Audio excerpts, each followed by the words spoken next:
So I'm here with Dallas Brodie inside the UBC Aquatic Centre. There's quite a scene outside. Can you explain how you ended up getting holed up in here? Yes, a really violent group started pushing hard against our bodies. I got assaulted. A few other people, they started kicking, shoving, and closing in, and there were no police separating anybody, which is shocking actually. But the mob was pushing, so we had to get moving for my personal safety. And we actually came to the UBC Aquatic Centre here, and we came in, and then they started to almost like try to break down the doors to get in. And 911 was called by the staff here at the Aquatic Centre, and now you can see all the people outside. This is only part of the group, but they're still out there banging on the windows, and like almost like crazy. It's weird. So I understand a large contingent of police are on their way to disperse the crowd?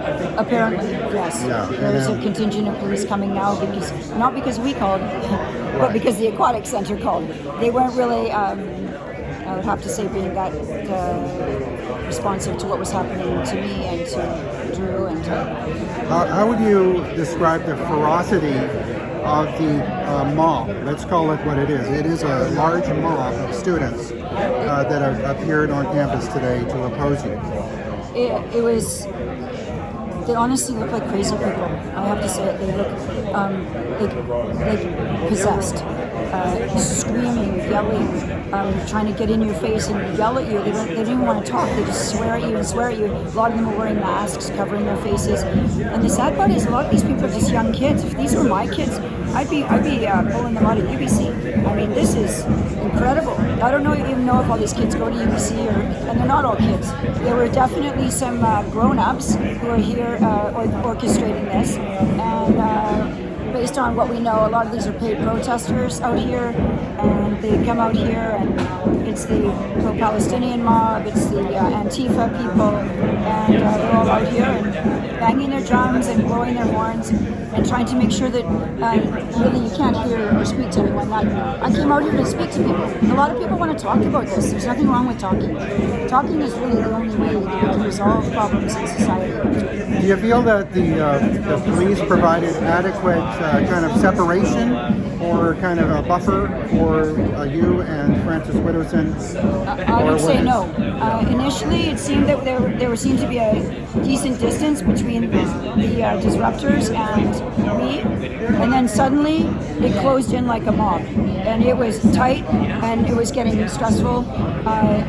I didn't actually feel that stress because I was sort of like looking around going, wow, but I mean, I could feel that we got to move, and I had protection bodyguards here with me today, and they just said we got to move. So what's your message to British Columbians when they see the footage of what happened today to you, Francis Widdowson, Jim McMurtry? What do you think this is all about? This is all about the indoctrination of our young people into believing that Canada is a terrible place, that we're living on stolen land, which is not true, and that we don't belong here, and that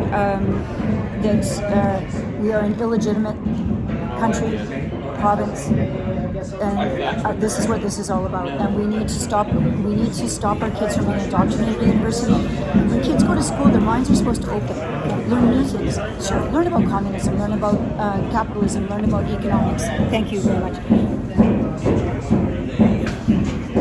Learn about economics, learn about literature, and not literature. Learn literature the way, learn Shakespeare, learn all of these things. Open your mind. But right now, what we're seeing is the shutting down of dialogue at universities. It is not a marketplace of ideas anymore, and that's what you're supposed to get when you pay to come to these schools. And UBC needs to look hard at this. If I were premier, I would pull the funding instantly and say, until you have diversity of thought out there, you are not getting any more money. Diversity of thought, I'm not talking about diversity of sexuality or diversity of skin color, I'm talking about diversity of thought. That's what really matters, because the rest of it is just superficial. We need our minds. Otherwise, these kids are becoming mental slaves. Okay, thanks a lot for chatting with us, and hopefully this whole matter ends safely. Yes, hopefully it'll end safely. Yes. Thank you so much, Dave. Okay.